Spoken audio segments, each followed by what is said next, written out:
नमस्कार आप सभी के लिए। और ये आज का 29 मई 2020 का एडिटोरियल है जो कि द हिंदू में पब्लिश हुआ है। लिखा किसने है? राकेश सूद जी ने। ठीक है।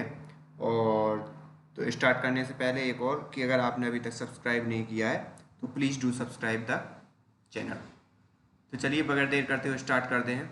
For a reset in India Nepal relation. India और नेपाल के रिलेशन को रीसेट होना चाहिए या फिर से स्थापित होने चाहिए जैसे कि पहले थे। Once again, relation between India and Nepal have taken a turn for worse. एक बार फिर से क्या हुआ है, इंडिया और नेपाल के जो रिलेशन है वो बुरे हुए हैं। The immediate provocation in the long standing territorial issue surrounding Kalapani, a patch of land near the India-Nepal border, close to the Lipu Lake Pass on the India-China border, which is one of the approved point for border trade and route for Kailash Mansarovar Yatra in Tibet.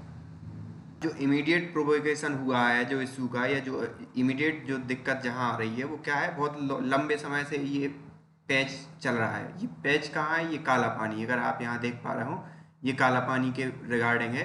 तो ये पूरा का पूरा patch फंसा हुआ है India Nepal border के पास, Lipu lake के पास है। अब लीपू लेक क्या है? हमारा चाइना के साथ जो मानसरोवर यात्रा है और जो ट्रेड होती है चाइना की, वहाँ उसके लिए ये महत्वपूर्ण स्थान भी है। ठीक है, border trade route and Kailash Mansarovar Yatra in Tibet. However the underlying reason are far more complex. और जो अभी रीजन्स हैं वो ज़्यादा जो जो मतलब वो ज़्यादा बहुत ही कॉम्प्लेक्स टाइप के हैं, जिसके कारण ये इशू रेज हुआ है।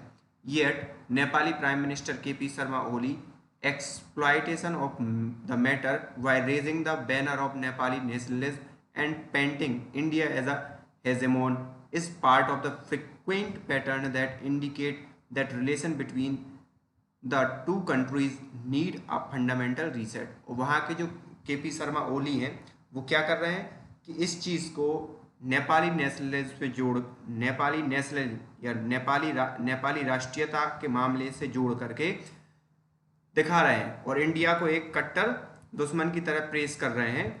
और इसलिए ये क्या है, अभी ये ज़रूरत है, मतलब जिस हिसाब से वो शो कर रहे हैं, जिस हिसाब से वो उनका पैटर्न दिखाई दे रहा है, उस हिसाब से यही लगता है कि नेपाल और इंडिया के रिलेशन फिर से क्या होने चाहिए, रीसेट होने चाहिए। अब आती है काला पानी एंड मैप की जो कहानी है पूरी की पूरी, उसकी बात करते हैं। India inherited the boundary with Nepal established between the Nepal and East India Company in the Treaty of Shangli in 1860। ये 1816 में जो सांगली की ट्रीटी हुई थी ईस्ट इंडिया और नेपाल के बिटवीन, इंडिया उसी बाउंड्री को मानते आ रहा है जो ब्रिटिश राज में या ब्रिटिश इंडिया ने उसके लिए सौंपी थी विरासत के रूप में। चाहे नेपाल के साथ हो, चाहे चाइना या किसी और कंट्री के साथ जो बाउंड्री हो, उसी चीज़ को क्या करते आ रहा है, फॉलो करते आ रहा है। Kali river constituted the boundary and the territory to its east बाज नेपाल। और जो काली रिवर है वो नेपाल के साथ क्या है, बाउंड्री को साझा करती है, मतलब वो एक लाइन की तरह काम करती है। और उसके जो ईस्ट में है वो नेपाल कहलाता है और जो वेस्ट में है वो क्या कहलाएगा, आपका इंडिया का।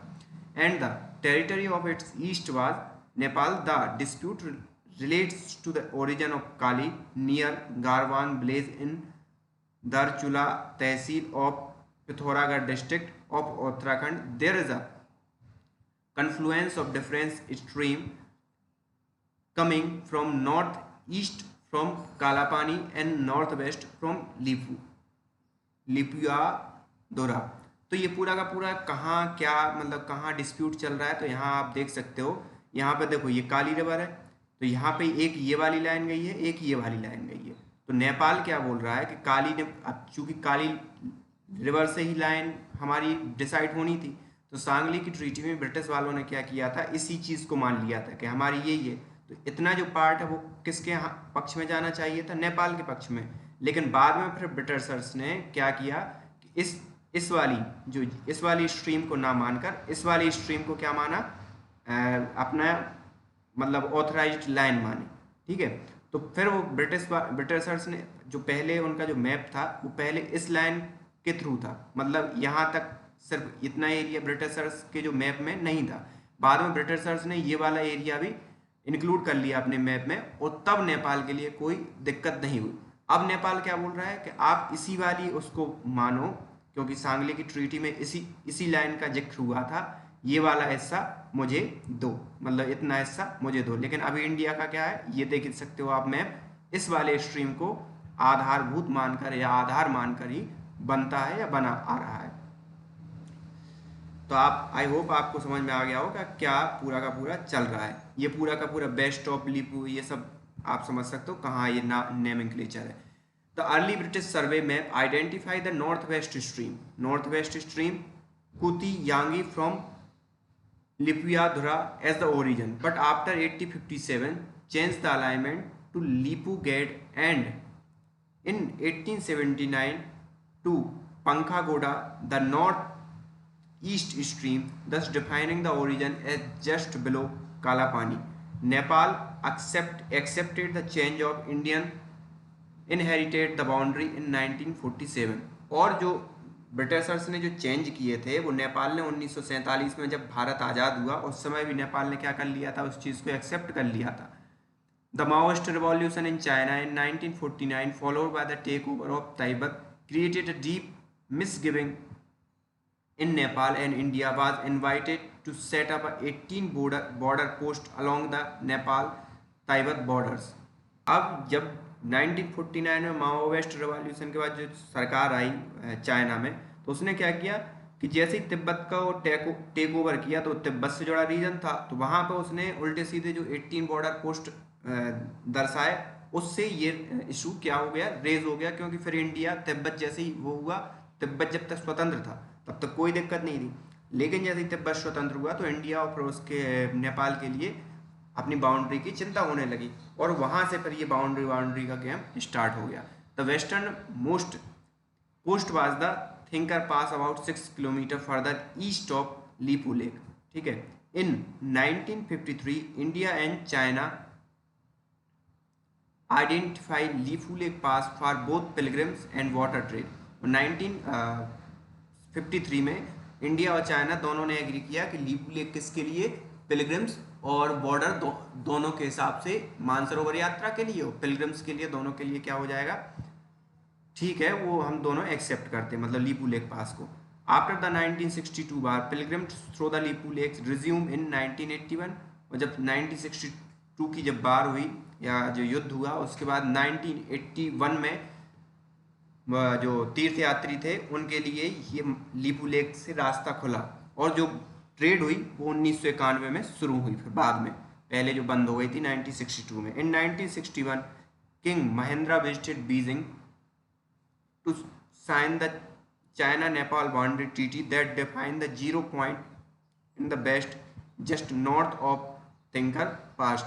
और जब ट्रीटी हुई 1960 में नेपाल और बीजिंग या चाइना के बिटवीन, तो उस समय भी जो रीज़न था ये वाला, यहाँ पे उनका जीरो था कि यहाँ पे मेरी कोई बाउंड्री नहीं है, क्योंकि चाइना के साथ कोई बाउंड्री थी नहीं। ठीक है, तो और जो थी वो नॉर्थ चाइना में थी, तो वो उस चीज़ को एग्री किया गया। By 1969 India had withdraw its border post from Nepali territory, और 1969 में इंडिया ने क्या किया, बॉर्डर की जो पोस्ट थी नेपाली टेरिटरी से, वहाँ से अपनी हटा ली, क्योंकि अच्छे रिलेशंस थे। The base camp of the Lipu lake remained at Kalapani less than 10 kilometre west of Lipu lake, और लीपू लेक से 10 किलोमीटर वेस्ट में अपनी बेस कैंप बना लिया। इन देयर रेस्पेक्टिव में both countries so Kalapani as origin of Kali river and as part of their territory, और ये दोनों ही मैप में शो हो रहा है कि किस हिसाब से काला पानी कहाँ से वो है और क्या क्या चीज़ ये टेरिटरी शो हो रही है। After 79 the Indo Tibetan border police has manned the Lipu lake pass. ठीक है, फिर 1979 में क्या हुआ, इंडो ताइवान बॉर्डर पुलिस बनाई गई लीपू लेक के पास। In actual practice life for local remained unchanged given the open border and free movement of people and good, और लोकल आदमियों के लिए कोई दिक्कत नहीं थी उस पुलिस से, वो प्रॉपर जैसे रह रहे थे पहले से वैसे ही रहे। After the 1996 treaty of Mahakali, Kali river is also called Mahakali Sharda further down stream that envisages a Pancheshwar multipurpose hybrid project. The issue of the origin of Kali river was first raised in 1997। और जब ये हाइडल प्रोजेक्ट बनाया गया, पंचेश्वर मल्टीपर्पज हाइडल प्रोजेक्ट, कब 1996 में, तब काली river का issue फिर से 1997 में क्या हुआ, रेज हुआ। The matter was referred to the joint technical level boundary committee that had been set up in 1981। Joint जो technical level committee boundary committee थी जो 1981 में स्थापित हुई थी, उसके सामने इस इशू को क्या किया गया, रेस किया गया। री identify and replace the old and damaged boundary pillar along the India Nepal border. और उससे फिर क्या होगा, डिसाइड किया गया कि इंडिया और नेपाल की बाउंड्री कहाँ है और उन पर क्या पिलर भी लगाए गए। The committee clarified 98% of the boundary, leaving behind the unresolved issue of Kalapani and Susta in Tarai, where it was dissolved in 2008। जो 2008 में रिपोर्ट सौंपी गई उसमें 98% काम कर लिया गया और उसमें सिर्फ काला पानी और सुस्ता को छोड़ दिया गया जो सबसे ज़्यादा विरोधाभासी निर्णय थे या विरोधाभासी इशू थे, उन दोनों को छोड़कर और 2008 में डिसॉल्व कर दिया गया। It was subsequently agreed that the matter would be discussed at the Foreign Secretary level. Meanwhile, the project of convert the 80-kilometer tree from Ghati Wagar to Lipu Lake into hard top road began in 2009 without any objection from Nepal। और वो road जो था 80 kilometre का Lipu lake तक, वो बनना शुरू हो गया और उसमें नेपाल ने तब से कोई अड़ंगा नहीं अड़ाया या कोई इशू रेज नहीं किया। The survey of India issue new political map 8th edition on November 2, 2009 to reflect the change of the status of Jammu and Kashmir as 2 union territory. और जब यूनियन टेरिटरी को जैसे ही मिलाया गया तो 2019 में November 2, 2019 में जैसे ही इन्वोक 370 हटाई गई तो एक नया मैप जारी किया था इंडिया ने। तो उसमें नेपाल ने फिर क्या रजिस्टर्ड की खुद की कंप्लेन, क्या रजिस्टर्ड की, protest through the map in no way had change the boundary between India and Nepal. However, और उस समय पहली बार इस इशू को नेपाल ने रेज करना स्टार्ट कर दिया। However on November 8 the 9th edition was issue, the delineation remained identical but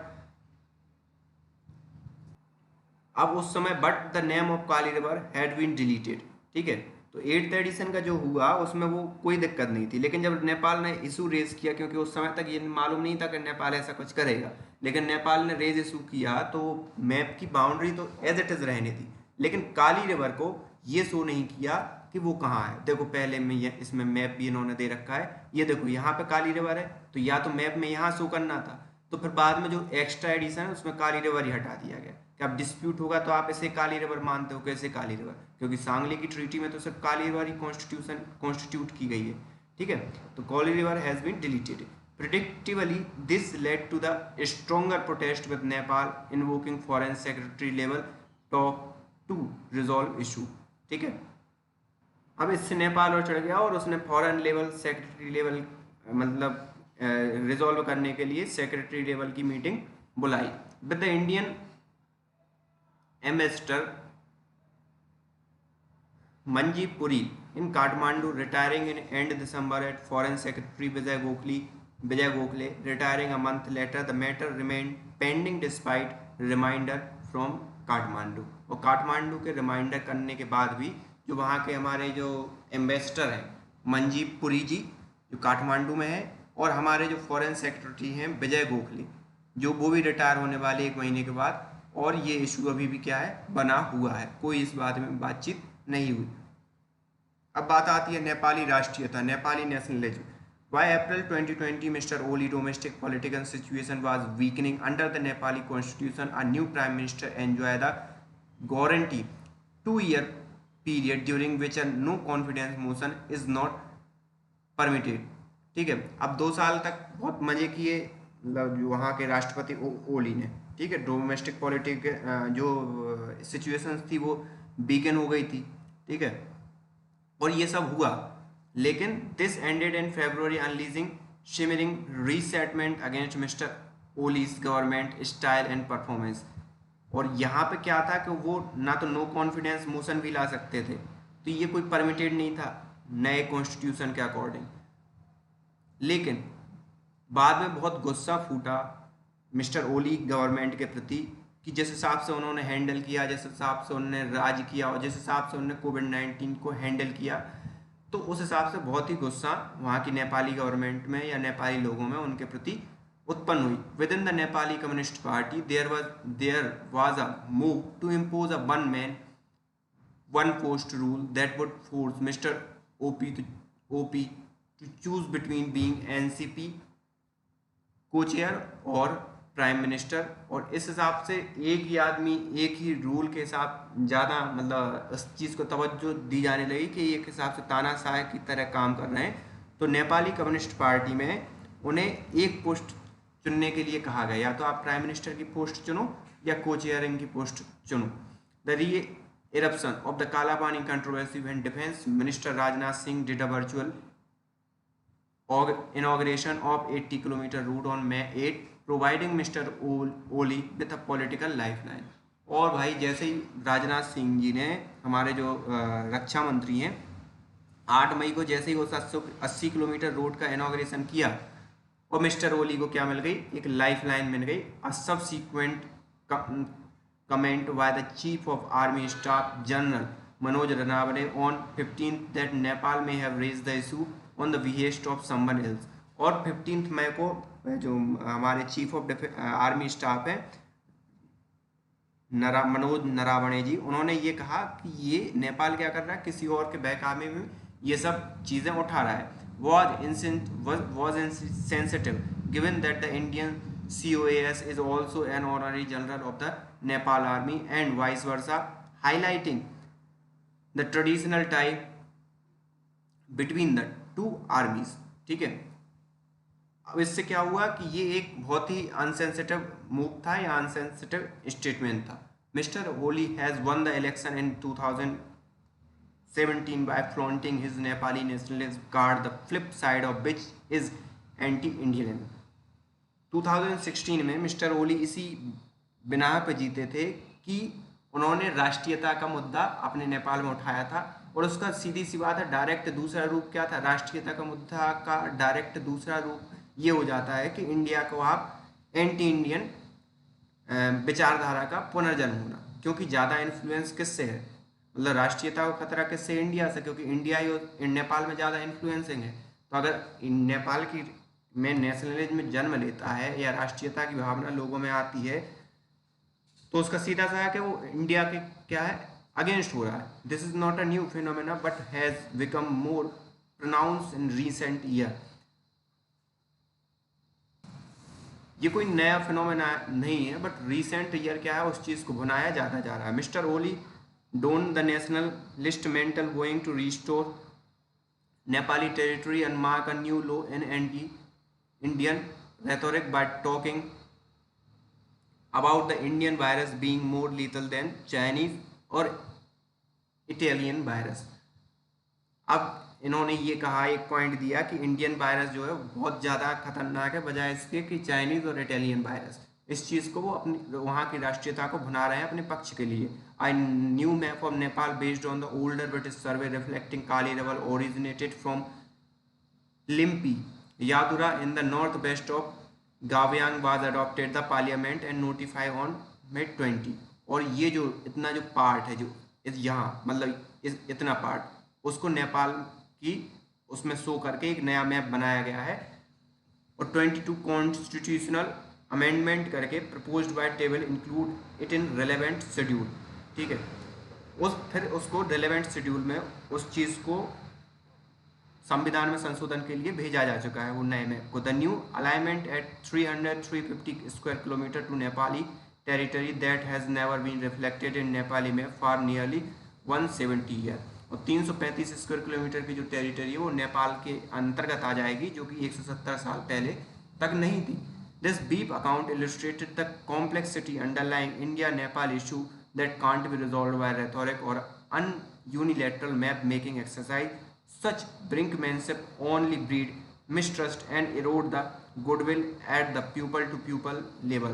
Politically maturity is needed to find creative solutions that can be mutually acceptable। और ये छोटी छोटी सी गतिविधियाँ ये शो कर रही हैं ये कि ये बोलचाल और यूनिलेटरली कि मैं अपना मैप बदल दूँ, आप अपना मैप बदल लो, इस चीज़ से सॉल्व नहीं होने वाली हैं। ये चीज़ और मिसट्रस्ट बढ़ाएंगी गवर्नमेंट टू गवर्नमेंट में, लोगों टू लोगों में, जो भी भाईचारे का भावना है नेपाल और इंडिया के लोगों के बिटवीन, वो उस चीज़ को क्या होगा, सीधी सी बात है, उनमें बढ़ावा मिलेगा। तो इसके लिए एक दूसरे को म्यूचुअली बैठकर ही सॉल्यूशन निकालना चाहिए। Rewriting the fundamental, prime minister Narendra Modi has often spoke of the neighbourhood first policies. Prime minister हमेशा, जो हमारे प्राइम मिनिस्टर नरेंद्र मोदी हैं, वो पड़ोसी को प्रधानता देने वाली पॉलिसी पर विश्वास करते हैं। ये started with the highly successful visit of Nepali August in 2014, और 2014 में सबसे पहली विजिट नेपाल की करके उन्होंने इस चीज़ को प्रूव भी किया था। But the relationship took the nose dive in 2015 when India first got blamed for interfering in the constitutional drafting in Nepal, and then for unofficial block that generated widespread resentment against the country.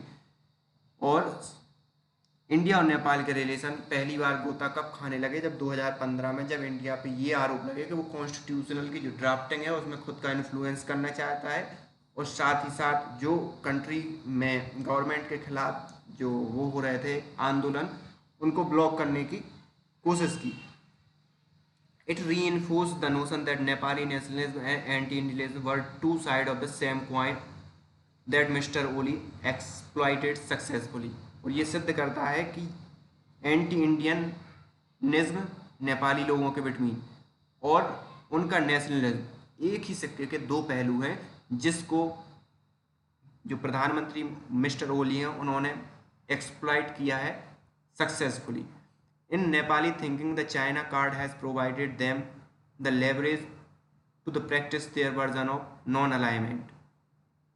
और नेपालियों की सोच ये है कि जो China card जो है उनको प्रोवाइड करवाता है इस चीज़ के लिए कि नॉन अलाइनमेंट करो, आप किसी से साथ संबंध ना रखो।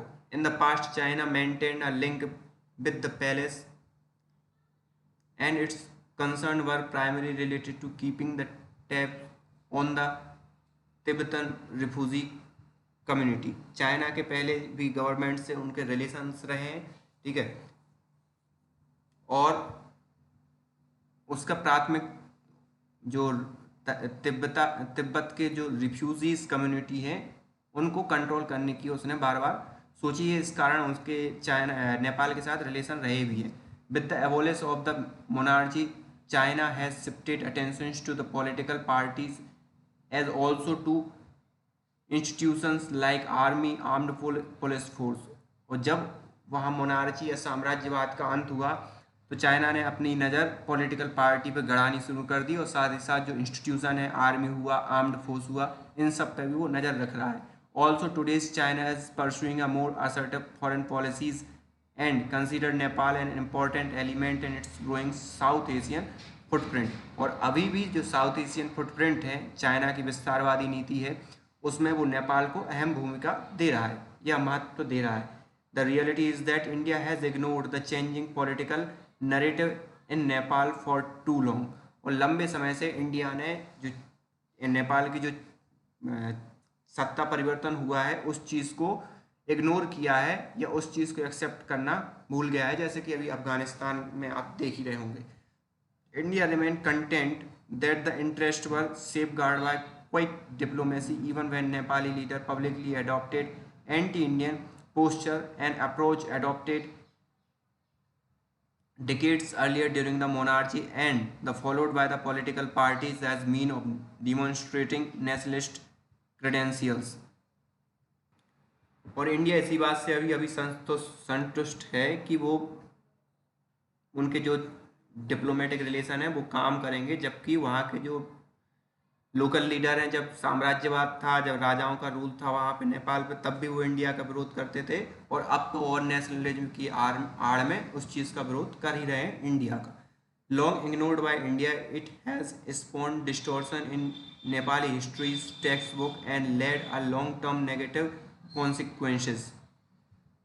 और इस हिसाब से जो इंडिया ने इस चीज़ को जो नज़रअंदाज किया, उसके बहुत ही गलत और बुरे परिणाम आ रहे हैं। For too long India has invoke a special relationship based on the shared culture, language and relations to anchor its tie with Nepal. और लंबे समय से इंडिया इन्वोक कर चुका है किस चीज़ का, कि भाई नेपाल के लोगों में और हम यहाँ के लोगों में बहुत सी चीज़ें सिमिलर हैं, इस बेसिस पे हमारे टाई रहने चाहिए।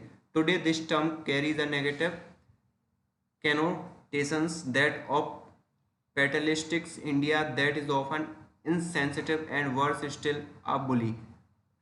अब वही चीज़ क्या है, उल्टा इफेक्ट कर रही है, और ये उनके अंदर इस भावना की वो हो रही है कि इंडिया हमेशा एक पिता की भूमिका की तरह काम कर रहा है, और अब वो दबंग हो गया है, या दबंग यही दिखा रहा है नेपाल के लोगों पर।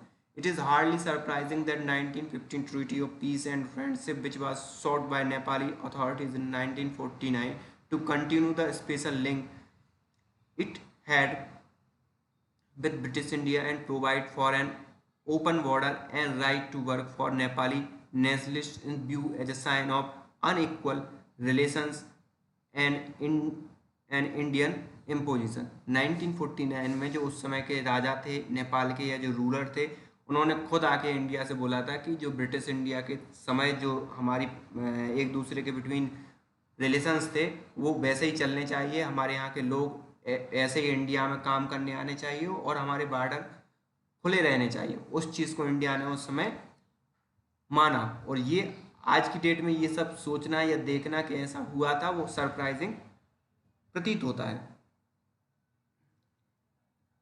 Yet Nepali authorities have studiously avoided taking it up bilaterally, even though Nepali leader thunder against it in their domestic rhetoric।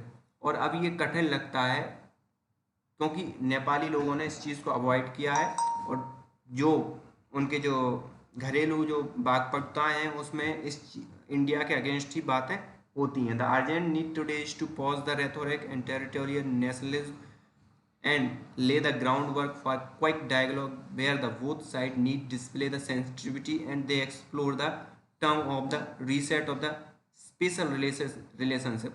और अभी की ज़रूरत ये है कि जो रेथोरिक टेरिटोरियल राष्ट्रीयता है उस चीज़ को पॉज दिया जाना चाहिए, और अंदर ही अंदर बात करके इस चीज़ को सेंसिटिविटी संवेदनशीलता के साथ इस चीज़ को सॉल्व करनी चाहिए, और स्पेशल रिलेशन बनाने चाहिए एक दूसरे के between. The normal relationship work India can be generous partner will be a better foundation for neighbourhood first in 21st century. और एक सामान्य रिलेशन जहाँ इंडिया एक जेनरस मतलब एक जेनरस पार्टनर बन सकता है अपने नेबर्स का, अपने पड़ोसियों का, एक आधारभूत फाउंडेशन के थ्रू 21st सेंचुरी में, और इस चीज़ पे इंडिया को ध्यान देना चाहिए। So this is all about today's editorial. I hope you enjoy. So do subscribe button, like, share. So thank you for today.